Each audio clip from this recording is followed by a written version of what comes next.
You're listening to Adoptees On, the podcast where adoptees discuss the adoption experience. I'm your host, Haley Radke, and this is a special episode in our healing series where I interview therapists who are also adoptees themselves, so they know from personal experience what it feels like to be an adoptee. One quick reminder, grab your smartphone right now, go to adopteeson.com/survey, as it is the last week to enter for the giveaway of 3 recommended resources. You can help shape the show with your input. It's 2 minutes of your time max. That's adopteeson.com/survey. Okay, so the survey's done, right? Great, thank you. It's time to get started. Today we tackle EMDR therapy and why it's incredibly helpful for adoptees. Let's listen in.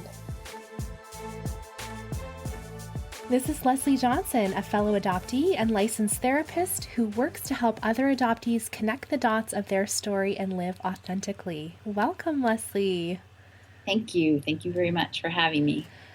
Okay, today's question I have for you is about EMDR. So I had an adoptee email me, and she was so sweet. She was unpacking her story a little bit for me and was very candid and said that she struggled with post-traumatic stress disorder and that EMDR has helped her tremendously. I've also had a couple of sessions of EMDR, and that was a number of years ago, and I can't remember exactly what we did, but I remember feeling like it was quite beneficial. But I would love it if you would explain to us what EMDR is and how it can benefit adoptees in particular. So EMDR stands for Eye Movement Desensitization and Reprocessing, which is quite a mouthful. And it was originally developed by Francine Shapiro to alleviate the distress associated with traumatic memories. An easier way to understand EMDR is to think of it as an integrative therapy. It helps the brain, the left and right hemisphere of the brain communicate. And if we think about trauma, when something traumatic happens, or when something happens that is perceived as an individual as traumatic, that memory gets stored in the brain in a maladaptive way, an unhealthy way. And the person develops certain beliefs about themselves that continue to kind of grow. So I'll give an example in terms of like an adoption experience. If a person is repeatedly in different foster cares, that's considered traumatic. But they may start to believe about themselves, I'm not worthy, I'll never be loved. And so then they kind of go through the world gathering evidence in quotes to support that idea.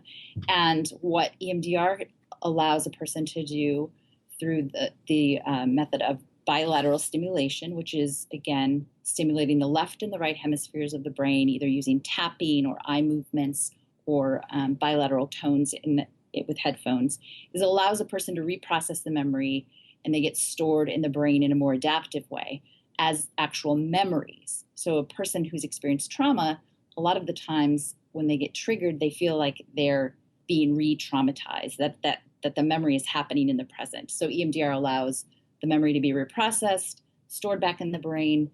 They can look on it and say, yes, that happened, but they no longer have a somatic representation of that memory, meaning their nervous system doesn't get activated when they think about that memory.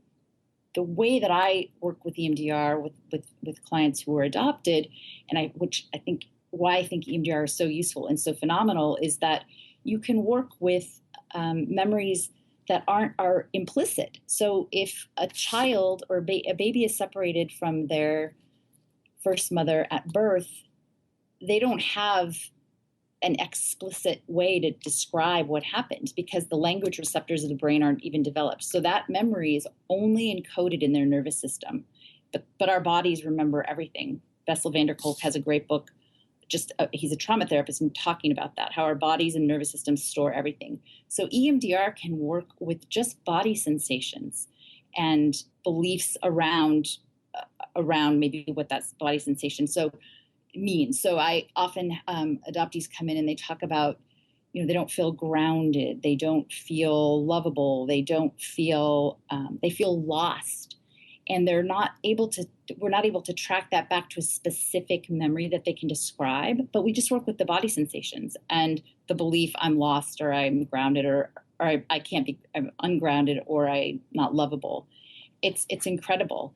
And there's a specific EMDR therapy called attachment focused EMDR, which Laurel Parnell developed, and I primarily use that with my clients who are adopted, and that involves not only the standard EMDR protocol, but a lot of imagery and tapping in resources. It's really, really incredible to see the results of the EMDR work. I remember now one of the sessions of EMDR that I did with my therapist at the time. She had me write down some phrases that I need to start believing about myself. Like, I am worthy, I am loved, things that are true but aren't deep down true inside. And yeah, she just had me read them while she had the two paddles that I held in my hands. Yeah. Right. So what would that do you think? I don't know. That might have been a little bit more of kind of the resource tapping, which when I work with my clients, before we even start the EMDR, we do something called resource tapping. So we tap in. I also use the little hand pulsers, which are just little pulsers that the person holds in their hand, and they kind of buzz alternately. The tapping in of the resources is we tap in a peaceful place, a wise figure, a protective figure, and a nurturing figure. And the idea that the brain responds when we bring to mind, just like trauma. So a person who's had a traumatic event, when they get triggered, they're catapulted back into the trauma. So the veteran who's returned from war, when he hears a car backfire, his reptilian brain goes, comes online, and he's not thinking, oh, that is a car backfire, and he's back engaged in war.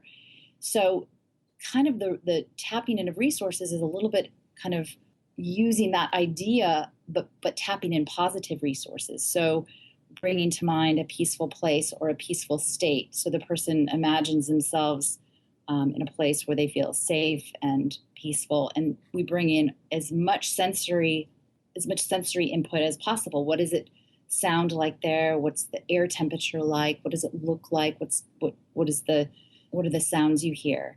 And the areas of the brain, the pleasure centers of the brain, light up. Perhaps not as fiercely as they do when the person is in this place, but it's, again, kind of front loading the brain with this resource. And we do that, again, with, calm, safe, or peaceful place, a nurturing figure, a protective figure, and a wise figure. And those are also resources that the person can take out the door with them and, strengthen. We're wanting to strengthen neural pathways and neural nets. So that's kind of a tool that they can have outside of the therapy room. And then also we bring those in as interweaves during the EMDR process. So if a person's processing a painful or scary memory, I might say, who could we bring in to help you? We'll bring in my protective figure. And again, so the brain responds to this very, very, very nicely. So very long answer to your question. It sounds like maybe your therapist was doing some of that tapping in positive self-beliefs. Yes, and I think my other ones, now that we're talking and my memories are coming back, I think one of the other sessions would have been dealing with the whole grief of relinquishment and right. So I'm sure that those are some things that you would do as well if you had someone that was an adoptee. Absolutely. And the attachment focused EMDR allows us to create, even though it may not have happened, we can create, there's a protocol called a pre-birth protocol. So having the client imagine, for adoptees, some of us don't know our before birth circumstances. So again, these things didn't happen, but I can have the client create in their mind and their imagination, and again, bringing in the sensory elements. What was that like? What was conception like? What was birth like? And it sounds, I realize it sounds kind of out there, but it actually is very, very helpful and curative. the science behind it, connecting your two hemispheres and all of those things that you explained at the top. I mean, that's why it works. Yeah, EMDR is very evidence-based now. So as perhaps kind of out there as it sounds, it really is evidence-based and really effective in working with trauma. And I think more and more people are finally realizing that the separation trauma that adoptees experience is PTSD.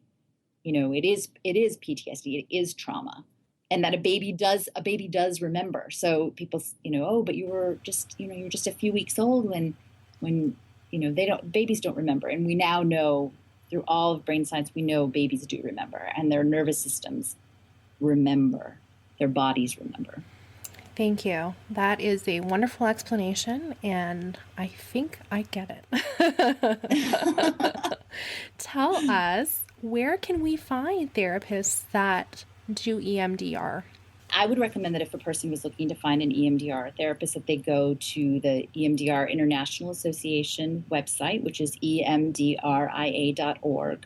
They can type in their state and find someone who's trained and certified in EMDR. Excellent. And this is something that we need to do in person, right? We can't do this online. I think it's most effective when the person is in the room. However, I have worked with people who do their own. They would just do their own tapping, or they would have their own little hand buzzers. But I think I feel best when it's done face to face. Yeah, that's what I thought. Okay, thank you so much, Leslie. Where can we connect with you online? You can connect with me at either of my websites. The first one is yourmindfulbrain.com. The second is asktheadoptee.com. Or Twitter. My Twitter handle is at Leslie, Leslia Johnson. You can also connect with me on Facebook at Your Mindful Brain. Thank you so much. You're welcome. Thank you.